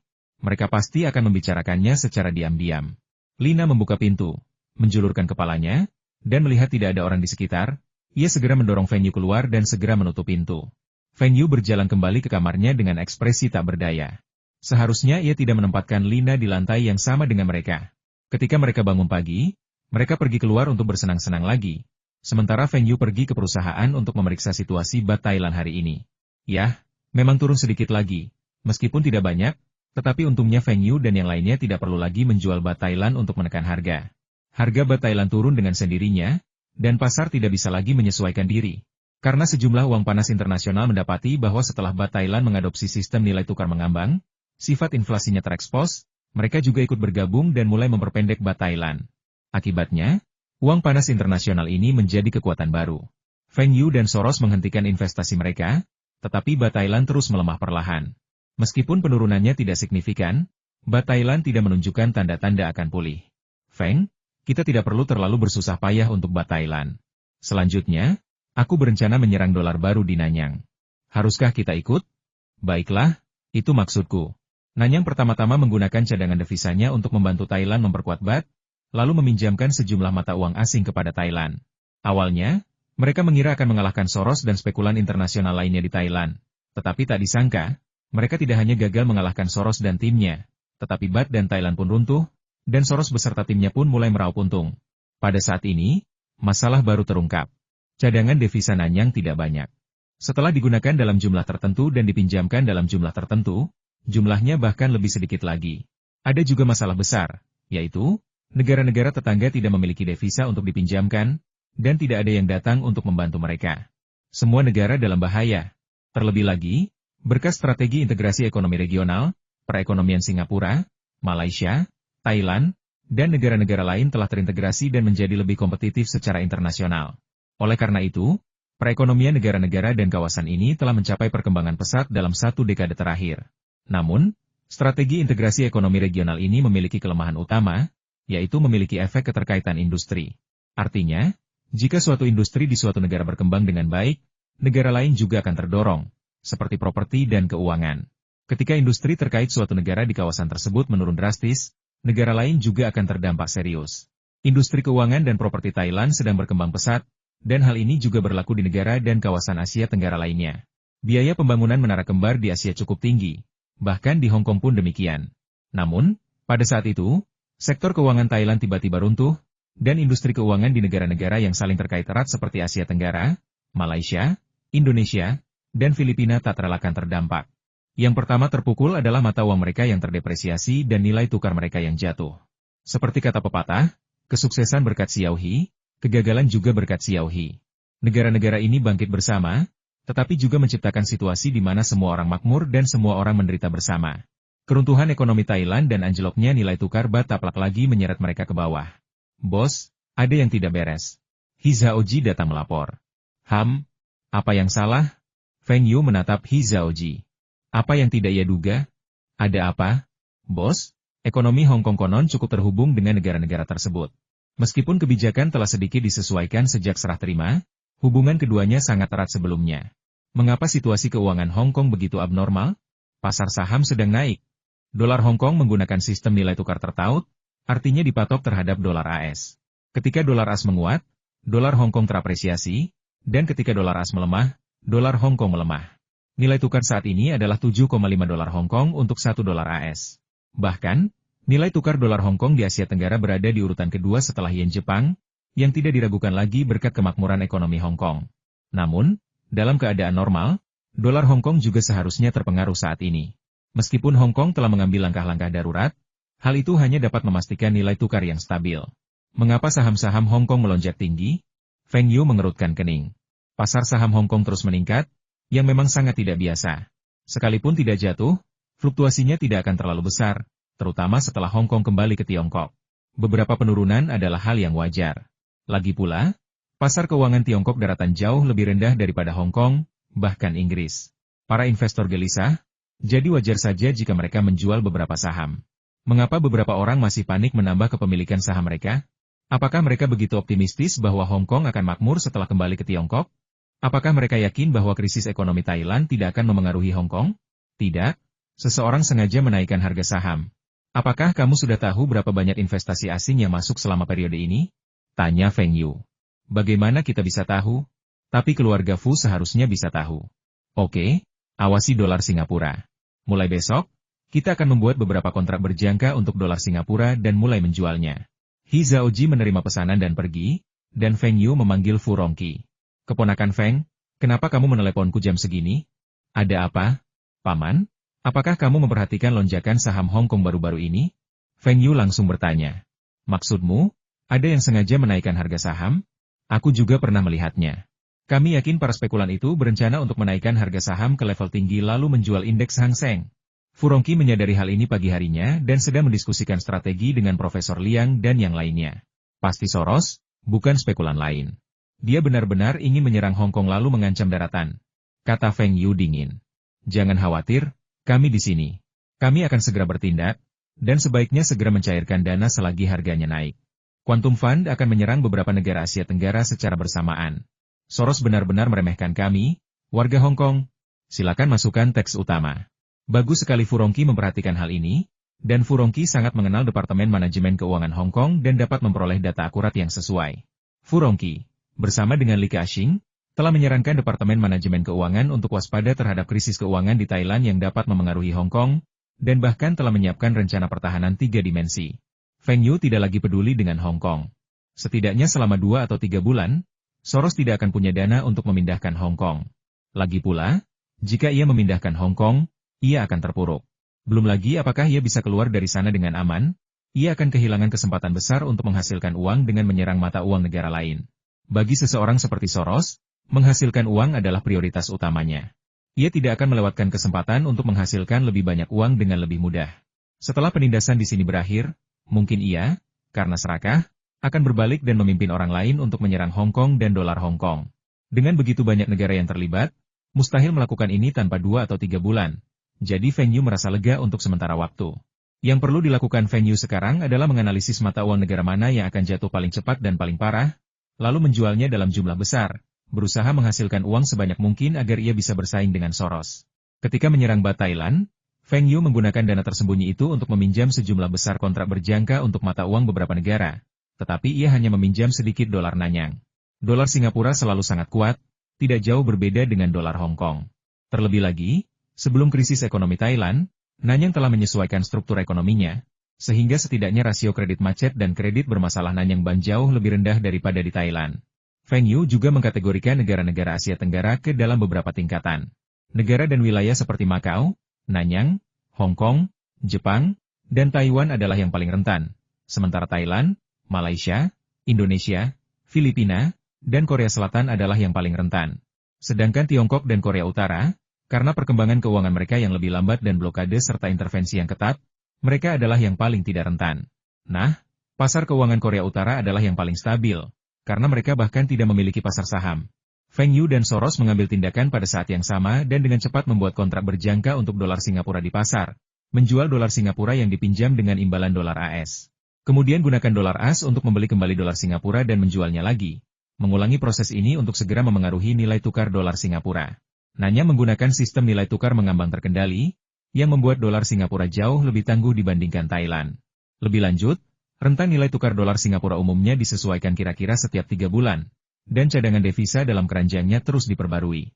Jika nilai tukar perlu disesuaikan, penyesuaian dilakukan secara bertahap, menggunakan sistem nilai tukar yang merayap untuk menghindari risiko penyesuaian yang drastis. Pengaturan ini memastikan fleksibilitas yang sangat baik, dapat mengatasi dampak faktor eksternal sampai batas tertentu, dan dapat menghindari inflasi sampai batas tertentu. Seandainya Nanyang tidak meningkatkan kepemilikan Baht Thailandnya beberapa miliar dolar AS terakhir kali, Soros tidak akan menantang dolar Singapura di bawah sistem nilai tukar dolar Singapura. Jelas, jumlah uang yang harus ia bayarkan akan sangat besar. Namun Nanyang terlibat dengan Thailand, yang memberi kesempatan bagi Soros dan Feng Yu. Soros memberitahu Feng Yu bahwa dolar Singapura pasti akan terdampak parah. Ia yakin dolar Singapura akan jatuh lebih dari 20% dalam jangka pendek. Feng Yu mencibir. Saya yakin dengan strategi valuta asing Nanyang, nilainya akan turun 20% di akhir tahun, Tapi kalau kamu bilang itu dalam jangka pendek, jangan dipikirkan. Kamu cuma main-main. Soros berencana menginvestasikan dana Feng Yu dalam dolar baru Nanyang agar Soros bisa pergi ke negara lain untuk menghasilkan uang. Jika Feng Yu bertaruh besar pada short selling dan salah perhitungan, Feng Yu akan kehilangan banyak uang, yang jelas merupakan hal yang diinginkan Soros. Kini krisis ekonomi di Asia Tenggara tak terelakkan. Soros tak lagi membutuhkan bantuan Feng Yu. Dengan begitu banyaknya uang panas internasional yang mengikuti jejaknya, dana kuantum miliknya pasti bisa memimpin semua orang untuk menghancurkan sistem valuta asing negara-negara tersebut satu persatu. Tentu saja, Soros tidak yakin Feng Yu akan tertipu oleh strategi ini. Lagi pula, dalam kegiatan pengumpulan bat Thailand sebelumnya, Feng Yu dan timnya sangat elit dan penilaian mereka sangat akurat. Secara khusus, Feng Yu mungkin bisa mendapatkan bantuan dari orang-orang kaya di Hong Kong, dan kemudian dia bisa keluar dari situasi ini.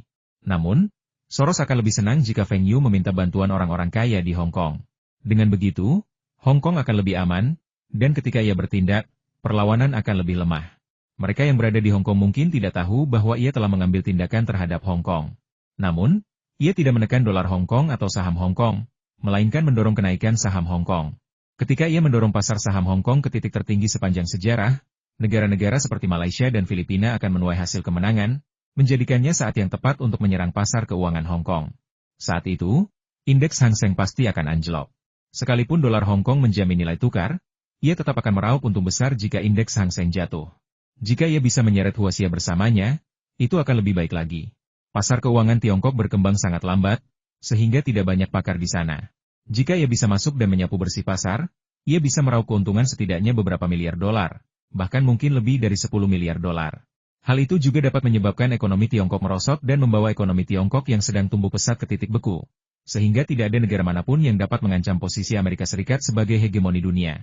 Dengan cara ini, setiap beberapa tahun, ia dapat memilih pasar keuangan suatu negara untuk diserang dan menghasilkan keuntungan, kekayaannya akan terus tumbuh, dan ia akan menjadi legenda abadi di antara para manajer dana lindung nilai. Oh, Feng Yu sudah mulai membangun posisi di yuan baru, tapi jumlahnya tidak besar. Apakah dia sedang menguji pasar? Oke, kalau begitu aku akan memancingnya masuk, membuatnya berpikir aku akan membuat pergerakan besar terhadap dolar Singapura. Lalu aku akan mengikuti dan melakukan short sell. Lalu aku akan menariknya keluar dan menahannya di sini. Bos, Quantum Fund telah meningkatkan upayanya untuk membangun posisinya. Haruskah kita mengikutinya? Tanya He Zhaoji. Apa pendapatmu? Feng Yu bertanya balik. Saya rasa kita tidak perlu terlalu banyak mengikuti. Nanyang memiliki sistem nilai tukar mengambang terkendali. Kita bisa menghasilkan uang, tapi jelas tidak banyak. Saya rasa pasar Indonesia lebih rapuh. Ini juga hasil riset kami, jawab He Zhaoji. Hahaha, benar juga, pendapatmu sama denganku. Tapi, kita masih perlu sedikit meningkatkannya agar Soros mau meningkatkannya. Tambahkan 10% dana lagi untuk short selling dan lihat apakah Soros akan mengikutinya. Soros menggoda Feng Yu untuk melakukan hal yang sama dan melakukan short selling, dan Feng Yu juga menggoda Soros. Dengan terus-menerus menempatkan order, harga akan mencapai rata-rata, margin keuntungan akan menyusut, dan risiko akan meningkat. Untuk memitigasi risiko, lindung nilai terbalik akan diperlukan, yang akan melibatkan lebih banyak modal.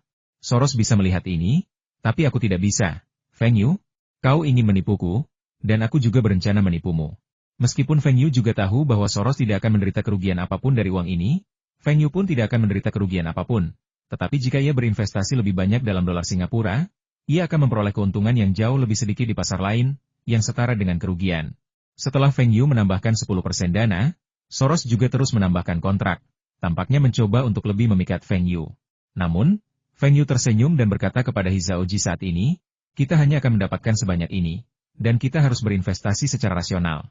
Silakan masukkan teks utama Profesor Liang, saya rasa sudah waktunya menjual saham dan menekan indeks saham yang abnormal, kata Furongqi perlahan setelah menyesap kopi. Oh, Tuan Fu sudah tidak tahan lagi? Profesor Liang tentu menyadari masalah ini.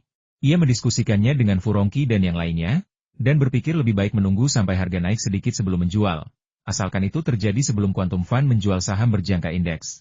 Kalau naik lebih tinggi lagi, saya khawatir harganya akan turun terlalu tajam, yang akan mudah membuat kita kehilangan ketenangan. Sekarang setelah sejumlah dana internasional masuk, biarkan mereka mendukung pasar. Furongqi sudah lama kesal dengan para investor uang panas internasional itu. Mereka berani-beraninya mengusik pemerintah dan bahkan datang ke Hong Kong untuk membuat masalah.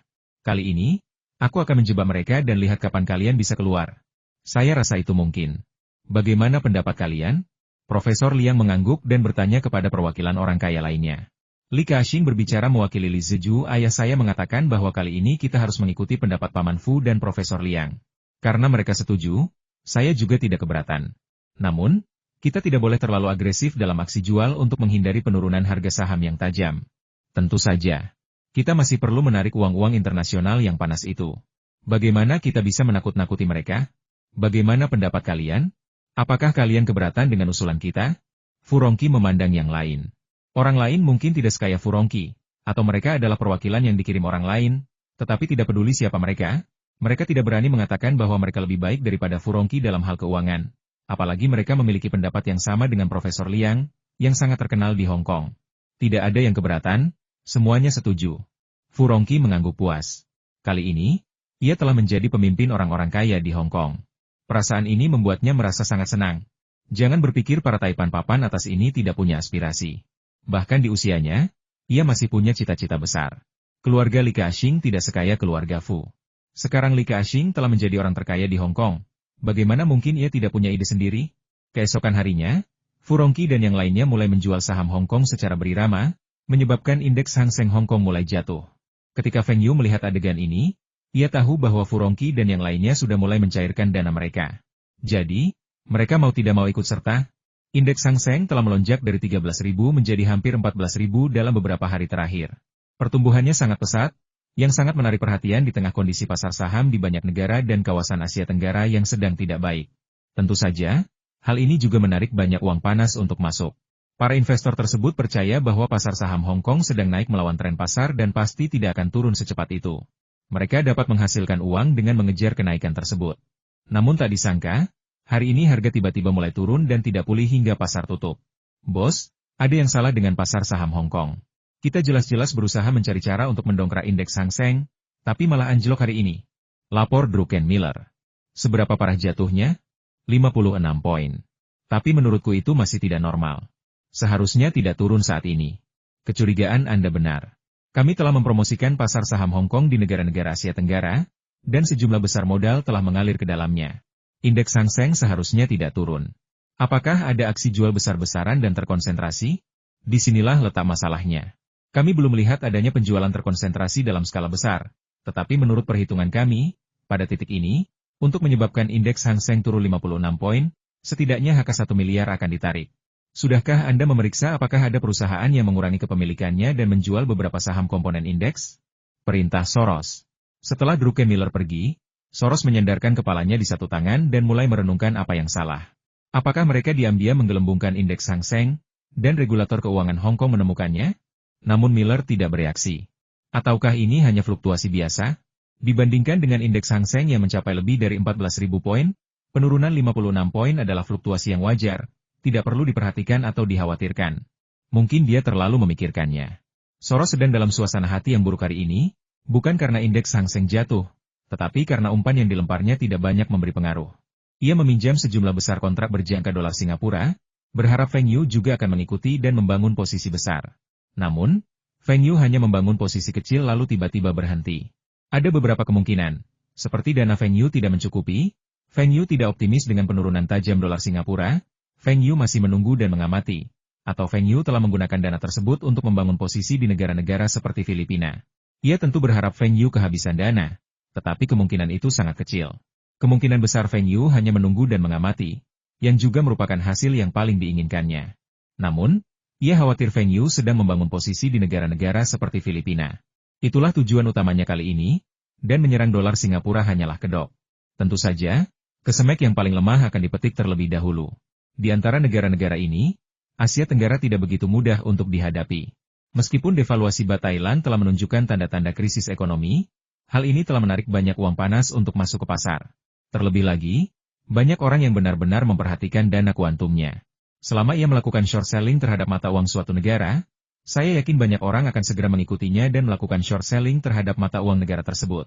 Dia hanya perlu bertindak sebagai pengungkit untuk memaksa nilai tukar berfluktuasi ke bawah, dan tentu saja akan ada aliran uang panas yang terus-menerus untuk meningkatkan investasinya. Begitu ia mengacaukan pasar valuta asing di beberapa negara lain, reaksi berantai yang dahsyat akan terjadi. Mata uang negara-negara ini akan jatuh, dan tak satu pun dari mereka akan mampu bangkit. Baru pada saat itulah ia dapat memobilisasi dana dan beralih ke pasar seperti Asia Tenggara untuk mengatasi tantangan berat ini. Tentu saja, dagingnya harus dimakan dulu, baru tulangnya dikunyah setelah habis.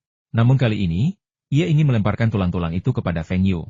Tetapi tak disangka, Feng Yu malah tidak mengambilnya. Jika Feng Yu mengambil sepotong besar daging terlebih dahulu, kerugiannya akan lebih besar. Feng Yu ini, meskipun masih muda, sangat licik. Namun, Soros tidak percaya bahwa keputusan ini dibuat oleh Feng Yu sendirian. Tim Feng Yu pasti luar biasa, dengan beberapa broker yang sangat berpengalaman dan ahli dalam hal teknis memanipulasi pasar. Feng Yu hanyalah seorang investor. Respons yang sama diberikan oleh seorang mata-mata yang ia tempatkan di tim Feng Yu. Setiap kali, pria bernama He Zhaoji yang memimpin tim untuk mempelajari strategi, lalu pergi ke kantor Feng Yu untuk melapor dan membuat keputusan. Sayangnya, paku ini terlalu lemah. Akan sangat bagus jika paku ini dapat memengaruhi keputusan investasi Feng Yu. Dengan begitu, dana Feng Yu dapat digunakan olehnya. Setelah dia menghabiskannya, dia juga bisa menipu Feng Yu dan mendorong Feng Yu ke depan, membiarkan Feng Yu menanggung aib kali ini. Sementara dia bisa dengan mudah meraup buah kemenangan. Soros tidak menyangka ada seseorang di timnya yang juga membelot ke Feng Yu dan diam-diam memberikan informasi kepadanya. Kedua tim telah menggelar adegan Infernal Affairs. Silakan masukkan teks utama hari ini. Jual 5% dolar Singapura lagi, perintah Feng Yu. He Zhaoji dan anak buahnya terus menjual dolar Singapura secara perlahan. Strategi Feng Yu bukanlah menjadi kekuatan utama, melainkan membiarkan dana kuantum Soros memimpin. Ia hanya akan mengikuti tren seperti halnya uang panas lainnya. Nanyang juga bereaksi cepat dan masih menyesuaikan diri secara perlahan. Meskipun dolar Singapura melemah, tampaknya belum berada di bawah rentang fluktuasi yang diizinkan oleh Nanyang. Namun, ada kabar baik Nanyang menjual bat Thailand untuk membeli dolar Singapura. Hal ini sedikit menstabilkan dolar Singapura, tetapi nilai tukar bat Thailand kembali melemah. Setelah penerapan sistem nilai tukar mengambang, nilai tukar bat Thailand sempat jatuh di bawah 301, tetapi penurunan tersebut berangsur-angsur berhenti. Namun, Nanyang menjual bat Thailand dalam jumlah besar untuk mendapatkan mata uangnya sendiri, yang menyebabkan nilai tukar bat kembali jatuh. Akibatnya, Nanyang yang semula membantu Thailand, kini menjadi pembantu Quantum Fund, menyebabkan bat Thailand yang baru saja menunjukkan tanda-tanda stabilisasi jatuh lagi.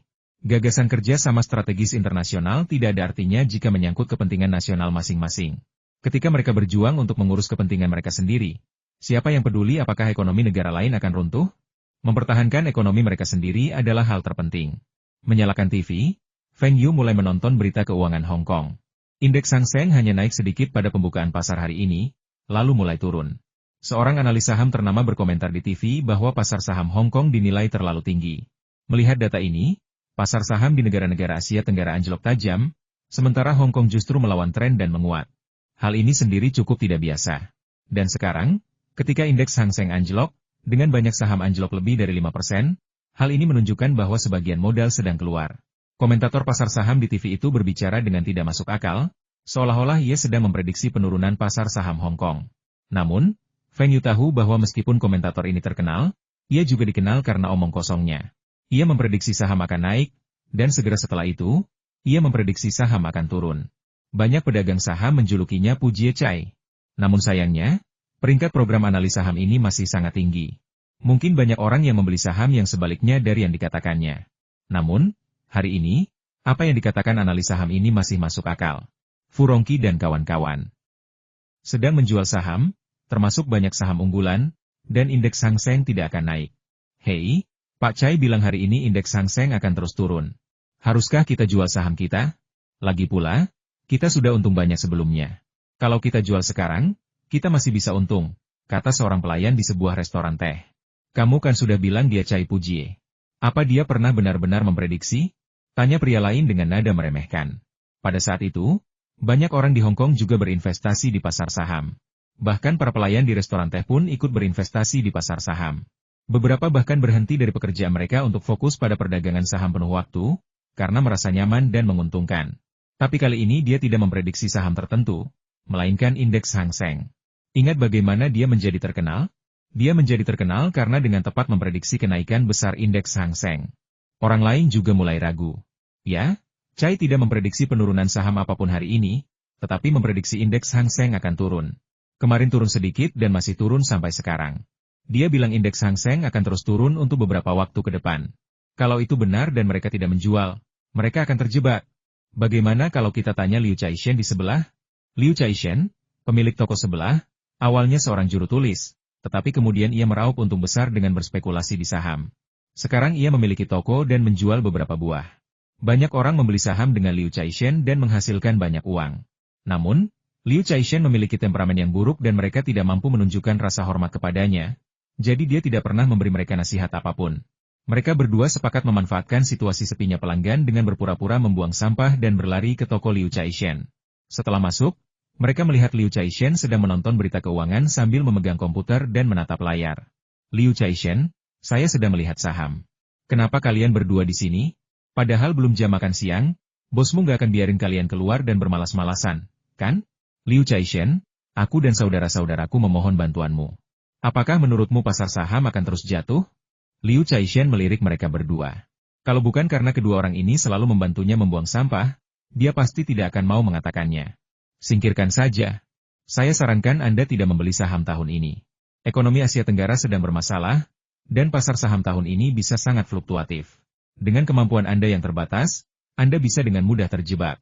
Hei, terima kasih Liu Caishen. Kami sudah mengambilkan kantong sampah di luar untukmu. Setelah mereka berdua pergi, mereka langsung menelepon dan menjual saham mereka. Lagi pula, mereka sudah menghasilkan uang, dan kali ini mereka bisa membeli beberapa barang untuk keluarga. Kedua orang ini beruntung karena mereka menjual sahamnya. Tetapi beberapa orang melihat bahwa saham mereka masih naik, bahkan melakukan investasi tambahan. Namun, penurunan indeks Hang Seng juga, sampai batas tertentu, menekan mereka yang mencari pembiayaan dari perusahaan keuangan. Ketika pasar sedang turun, mereka tidak berani mengumpulkan dana. Begitu pasar turun tajam, mereka dapat dengan mudah kehilangan semua uang yang mereka miliki. Soros mengamati laporan berita dari Hong Kong. Indeks Hang Seng masih melemah, dan beberapa analis saham memperkirakan indeks Hang Seng akan turun di bawah 13.000 poin. Ini adalah berita yang sangat buruk. Semakin turun indeks Hang Seng, semakin sedikit ruang yang ia miliki untuk beroperasi setelah short selling, dan semakin sulit baginya untuk menghasilkan uang. Sebelumnya, ia telah mendorong indeks Hang Seng, tetapi ia juga telah memimpin dalam menginvestasikan banyak uang, dan sekarang ia telah kehilangan uang. Tampaknya Hong Kong memang memiliki para ahli. Penurunan yang lambat seperti itu akan berdampak kecil pada perekonomian Hong Kong dan tidak akan menimbulkan kepanikan. Sangat mungkin indeks Hang Seng akan jatuh di bawah 13.000 poin dalam 2 atau 3 bulan, atau bahkan jatuh lebih jauh, tetapi dia tidak akan menghasilkan uang sama sekali. Soros sedang mempertimbangkan apakah akan memanfaatkan penurunan indeks Hang Seng dan melakukan short selling pada indeks berjangka Hang Seng saat ini. Dengan begitu, mungkin ia bisa mendapatkan keuntungan yang stabil tanpa perlu melakukan apapun. Namun, jika mereka ketahuan dan menaikkan harga ke arah sebaliknya, kontrak tersebut kemungkinan besar akan dilikuidasi. Lalu, ia harus menambah margin, dan bukankah ia akan mudah terseret ke pasar Hong Kong? Bagaimana jika kita tinggalkan pasar Hong Kong untuk sementara waktu, tunggu 2 bulan, dan lihat apa yang terjadi? Memikirkan hal ini, Soros memanggil keempat jenderal terhebatnya dan meminta pendapat mereka. 3 dari 4 raja surgawi berpendapat bahwa mereka harus menunggu dan melihat. Medan perang utama mereka saat ini seharusnya berada di pasar mata uang lain, dan mereka tidak boleh memprovokasi Hong Kong. Namun, kepala analis Druckenmiller berpendapat berbeda. Ia yakin saat ini adalah waktu yang tepat untuk memperpendek indeks Hang Seng di Hong Kong, guna menahan orang-orang kaya di Hong Kong. Karena ia menduga bahwa mereka yang mencairkan dana tersebut adalah orang-orang kaya di Hong Kong. Mereka mencairkan dana dalam jumlah besar untuk mengumpulkan dana dan meraup keuntungan besar di pasar valuta asing. Jika semua orang ini bergabung, Quantum Fund pasti akan dapat menghasilkan uang dengan lebih mudah, tetapi akan lebih sulit untuk menyerang pasar Hong Kong. Soros sempat kesulitan mengambil keputusan. Ia tiba-tiba menyadari bahwa ia seharusnya tidak memprovokasi Hong Kong terlebih dahulu. Silakan masukkan teks utama Feng. Kudengar kita menghasilkan banyak uang? Kirilenko tiba-tiba muncul di kantor Feng Yu dan berteriak keras begitu dia memasuki pintu. Ya, kami sudah menghasilkan uang dengan menyelesaikan kontrak Bat Thailand sekarang. Tapi ini belum waktunya. Kami akan menyelesaikannya dalam beberapa hari. Saya tidak butuh banyak uang sekarang, dan pengirimannya tidak hemat biaya. Lagi pula, Bat Thailand masih melemah. Setelah beberapa mata uang Asia lainnya diserang, Bat Thailand pasti akan melemah tajam lagi. Itu waktu yang tepat untuk melakukan pengiriman, dan Anda akan menghasilkan uang paling banyak. Bukan apa-apa, saya cuma bertanya. Ngomong-ngomong, keempat pabrik kami sudah selesai uji coba, dan produksi ponsel baru sudah dimulai. Saya minta beberapa orang untuk mencobanya. Dan mereka semua bilang sangat berguna. Ponsel ini akan resmi dijual bulan depan dan pasti akan sangat populer. Tampilan dan performanya mengesankan, dan harganya pun sangat kompetitif. Dengan bantuan teman-temannya, ponsel ini pasti akan sangat populer, dan ia pasti akan menghasilkan banyak uang. Asalkan ponselnya masih bisa dipakai, ya tidak masalah. Tapi kalau mau jual, kita harus hati-hati dengan kompetitor. Perusahaan-perusahaan itu mungkin punya ponsel dengan performa yang mirip dengan kita, atau bahkan lebih baik. Dengan visi Feng Yu dari kehidupan sebelumnya sebagai bimbingan, Aiwa Electronics menghindari banyak jalan memutar dan membuat kemajuan yang sangat pesat dalam pengembangan produk. Namun, baik Motorola maupun Nokia adalah pemimpin raksasa di bidang komunikasi. Cadangan teknis mereka sangat mendalam dan tidak dapat dengan mudah dilampaui hanya dalam beberapa tahun. Semua perusahaan besar itu punya triknya sendiri. Produk yang mereka luncurkan jelas bukan teknologi terbaru. Namun, dengan pabrik yang dibangun di Rusia dan tempat lain, biaya produksi ponsel Venue jelas merupakan keuntungan yang signifikan. Aku tahu itu, tapi kalau mereka mau bersaing denganku untuk mendapatkan saluran penjualan, mereka pasti kalah. Oh, dan ada pabrik mobil di sana yang dijual. Bagaimana kalau kita beli bersama? Mobil Songjiang merupakan merek ternama di Rusia pada masa itu. Meskipun bukan mobil mewah, mobil-mobil ini sangat cocok untuk masyarakat umum dan sangat kokoh serta tahan lama. Kirilenko bisa saja mengakuisisi produsen mobil itu sendiri, tetapi ia merasa bahwa membentuk usaha patungan dengan Feng Yu untuk memproduksi mobil merek Songjiang akan menjadi cara termudah untuk menghasilkan uang. Tentu saja, jika Feng Yu bersedia memberikan lisensi teknologi dan merek Songjiang Auto kepadanya, dia bisa melakukannya sendiri, tetapi itu jelas tidak mungkin. Feng Yu menatap Kirilenko. Ia telah merasakan manisnya kerjasama. Namun, mendirikan pabrik patungan di Rusia juga tampak seperti ide yang bagus. Penjualan Songjiang Auto terus meningkat, dan kapasitas produksi pabrik di dalam negeri tidak mencukupi, sehingga mereka berencana untuk melakukan ekspansi. Jika kita membangun pabrik di Rusia, kita bisa menghemat banyak pajak dan untuk sementara tidak perlu memperluas lini produksi di Tiongkok, atau kita bisa memperluasnya secara perlahan. Selain itu, membangun pabrik di Rusia akan memudahkan ekspor ke negara-negara Eropa lainnya. Tahun lalu, Songjiang Automobil sempat populer di dunia internasional, tetapi tak lama kemudian meredup, terutama di Eropa, yang industrinya kuat dan memiliki banyak merek mobil. Songjiang Automobil tak lagi memiliki keunggulan setelah diekspor ke sana. Jika memperhitungkan biaya iklan dan biaya lainnya, Songjiang Auto justru merugi setelah penjualan uji cobanya di Eropa. Penjualannya di Asia nyaris tidak mencapai titik impas. Beberapa orang di perusahaan mesin Harbin percaya bahwa masih terlalu dini untuk memasuki Eropa, dan mungkin mereka dapat mengambil rute harga rendah di Eropa untuk merebut pasar mobil harga rendah. Tetapi Feng Yu tidak setuju. Begitu mobil Songjiang dianggap mobil murah, pola pikir tetap akan terbentuk. Sekalipun kualitas mobil Songjiang semakin baik dan mereka ingin menaikkan harga, mobil-mobil tersebut tidak akan dikenal luas. Namun, jika mereka menjual, mereka akan rugi. Jika tidak, iklan akan sia-sia. Feng Yu ragu-ragu, bertanya-tanya apakah ia terlalu agresif. Ia harus berekspansi perlahan dari Asia Tenggara. Dalam 10 atau 20 tahun, ia pasti bisa membangun mereknya. Mulai sekarang, membangun pabrik di Rusia merupakan solusi yang baik, dan akan memungkinkan merek tersebut berkembang pesat. Mungkin dalam waktu kurang dari 5 tahun, Songjiang Automobil akan mampu mendapatkan pijakan yang kokoh di Eropa. Lebih lanjut, investasi modal yang dibutuhkan untuk usaha patungan ini tidak akan berlebihan, karena merek dan teknologi memang harus dinilai. Hal ini dapat dianggap sebagai bentuk ekspor merek dan teknologi, yang tampaknya patut dibanggakan. Produsen mobil Tiongkok selalu menjadi yang pertama memperkenalkan merek teknologi asing, tetapi sekarang giliran mereka untuk mengekspor merek teknologi mereka. Baiklah, aku akan menelepon Li Mingde nanti dan memintanya datang agar kita bisa membahasnya lebih detail. Feng, bisnis otomotif ini milik industri berat, jadi mustahil bagimu untuk memegang saham sebesar itu seperti pabrik elektronik, tapi aku bisa menyediakan dana lebih banyak, kata Kirilenko dengan sedikit malu. Industri berat Rusia berkelas dunia, tetapi mereka lebih fokus pada industri militer.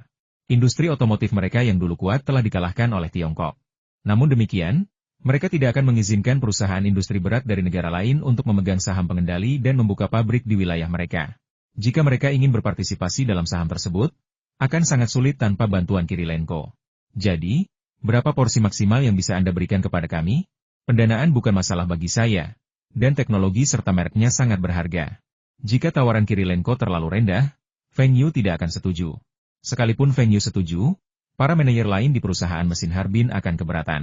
Meskipun Feng Yu adalah pemegang saham mayoritas, ia tidak akan menjadi diktator dalam segala hal. Lagi pula, merekalah yang sebenarnya mengelola perusahaan.